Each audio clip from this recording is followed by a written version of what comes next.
All right, I'm doing an install today, and yeah, I can't get my trailer up this driveway, and I pulled the foot off. I'm ruining my dang trailer. I've just scraped it. Anyway, that just makes it, I gotta go all the way up there. I know you can't really tell, but this hill is pretty steep. But anyway, here goes nothing. So yeah, this is the one I'm doing. The one I just replaced that draft inducer on. And as you can see, it is kind of a beast. I'm gonna work on getting that coil hung up with some metal strap. Oh, this is weird. Anyway, and I'll be back. As you can see, it still runs. You know, it still works. She just wanted it replaced, so. All right, I've got everything strapped up with these straps here. Got one up there, way up there on this coil. Kind of floated the coil above the furnace. Got everything disconnected and about to pull this sucker out. Show you the genius of the last installer. Look at this.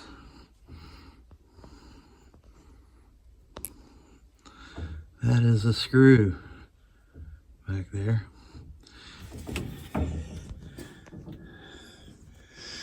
Behind the coil.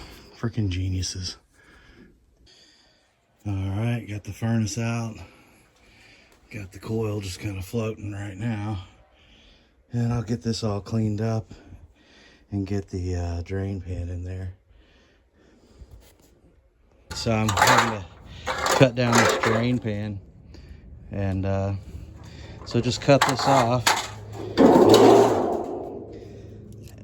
In the field, I just use these, and I'll kind of get it started and show you how I get these corners bent.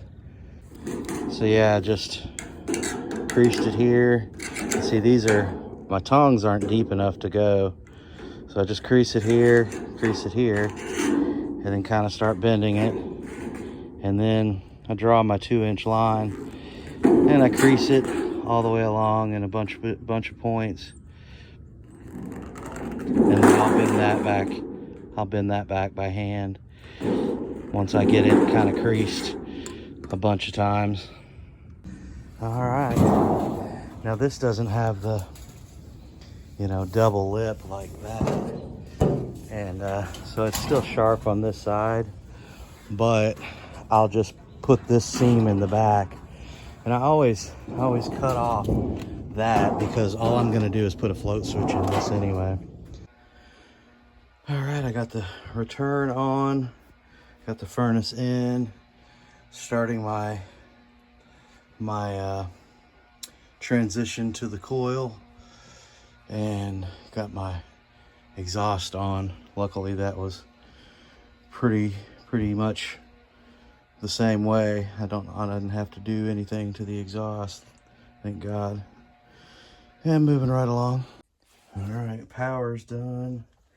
Got that nice. And transition is done. And now I just got to do the gas. All right, so I had to increase the size of this exhaust line. Plus I got rid of 2 elbows because it was coming out right here, and I put it over here, as you can see. So I took out these 2 elbows here, and because it just quit working last night, I came back to finish up. And I guess the barometric pressure changed because it was working yesterday when I left. Anyway, I'm gonna keep on moving, get this blower speed, you know, set up, and get this thing dialed in. I'm just letting it run right now just to get her warm because it's been cold. But all right, I've got the float switch, got the drain pan. Put this on a magnet in a bag.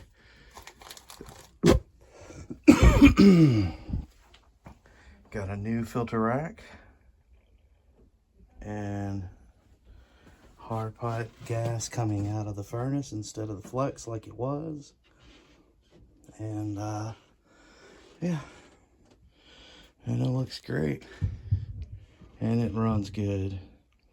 So she's happy as can be. And that's gonna do it on this one.